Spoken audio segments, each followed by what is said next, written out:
The weather is officially warming up, spring is coming, and now we can finally do the inside of the water tanks. Still gonna put heaters in here to make sure that it does cure 100% properly, but I wanted to at least have that base warm enough. Right now it's getting close to 70 degrees. As I'm applying that final finish to the inside of the water tanks. This is the one that's the FDA approved finish. It's a potable water tank coating. This one is what we used on Elements, same product here, and the reason why I'm using it is because I know it and I've used it before, but the negative with it is it's designed for larger water tanks. It would be an issue if you are putting this immediately into use, but the benefit that we have is we can do a very, very long post-cure on this. So elevated temperature, we can rinse it plenty of times, and we're probably a year and a half, year maybe, away from using these in general. So it's gonna give a very good long time for it to cure. So not anything I'm endorsing at all for anyone using it, but it has worked well for us in the past, and that is why I chose it. So this is just called Bar Rust 233H, and it's a potable water tank coating. It works well for this type of application. This will go on top of the barrier coat that I've already applied. That's protecting us from the barrier coat itself, but I can't put the lid on yet because I need to get these angled pieces in place that are where the actual lid is gonna go as well.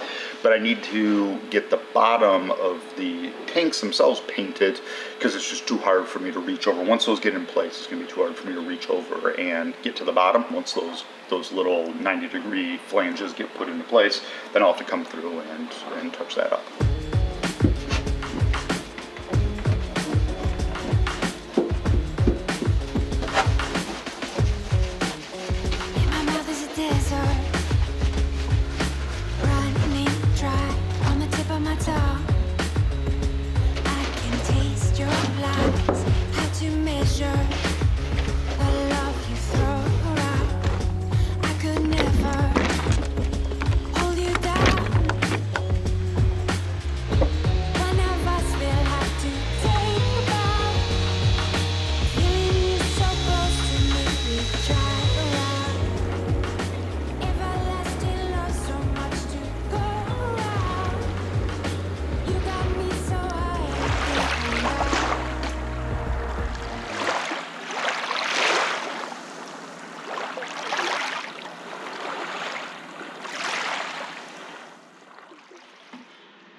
A few weeks earlier, we had made more of our 90-degree flanges with a combination of our 12-ounce double bias fiberglass and our 1208 matte backed fiberglass.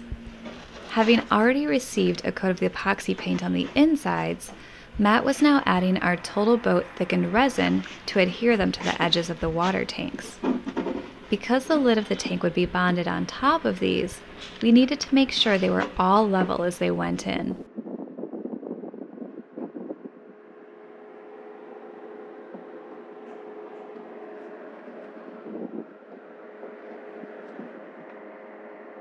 Of course, my favorite parts of these projects are treating them like a carnival game, where I get to guess exactly how much resin we'll use.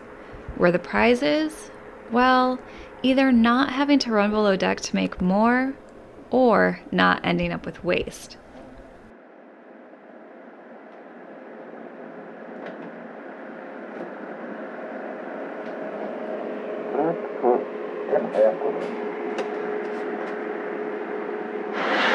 Alright, one down, one to go. On to tank 2.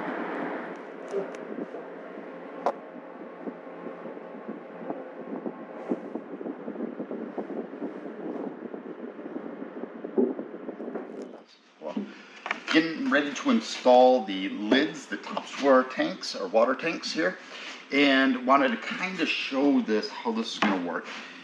In between we have where that baffle is going to be, and then of course the outside area, which will get glassed into the bulkheads and into the webs on the side and across the front. So really a strong structure here. Jess has gone through the area that I cut out, gone through and filled that, so it is a good size. But this is the coolest thing. So this is our First Vetus item we are officially installing. This is one of their inspection ports. Now these are kind of a universal thing. The gasket that it comes with can be used for diesel, can be used for gasoline, can be used for waste and water tanks. So it's a kind of a universal setup here.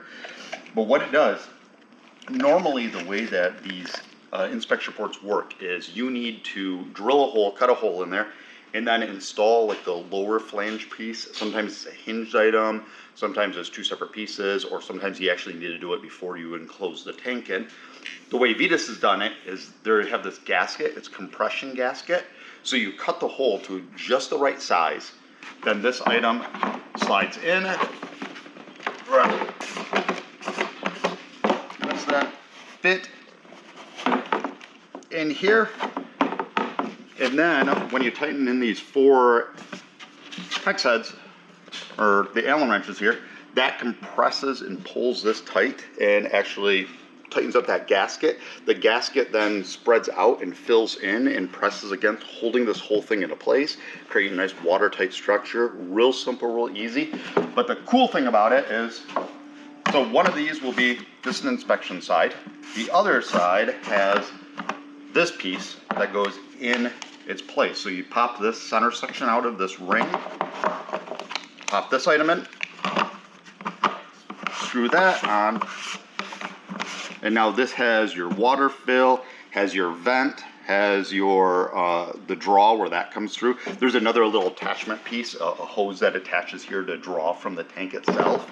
You have additional ports in this, so you can install the things like the water maker feed. So when we have that installed, that will feed in here and go directly into the tank.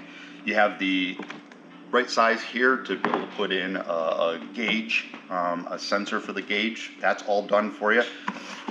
But so once that's oriented, again, you can still pull this whole thing then back out. Pull that out, get access, use that as your inspection port or a clean out port, so we can go through and clean what will be the inside of the tank. Plop it back down, tighten it up, and you're good to go. It is one of the coolest products, and this is the thing that Jess and I were really excited to get our hands on when we went and visited Vetus. I can't even describe it is how well it's actually built once you feel it. This is solid aluminum structure, aluminum on the bottom as well, so really, really overly built. It is crazy strong. So yeah, they're kind of excited to install these. We have one here, one there, and then on that side we'll do the same thing over there, and just a really cool setup. And these inspection ports are a great option for anyone that has some type of fuel tank, whatever type of tank, and does not have an inspection port or a way to actually clean out the inside of the tank, because they work with metal, they work with fiberglass, they work with plastic tanks, anything that you just need to be able to get good access and you want to get in there. We always did it with our water tanks. We would do that every single year, get in there and scrub them out. And then the fuel tank was usually probably every other year, but it's nice to be able to get in there and see the condition of everything, and you really need an inspection port for that. So this is something that you can retrofit into a boat that doesn't have anything. Now that our flanges had fully cured, we could go back and put the lids in place. This process was more or less the same as earlier. Matt would still use our thickened polyester resin to coat the flanges, and once they were fully covered, the lid would be placed on top. It would be firmly pressed into place and later glassed from the outside. Water tank. So one person for tank. Yep. All right. Structural as well as light. Uh-huh.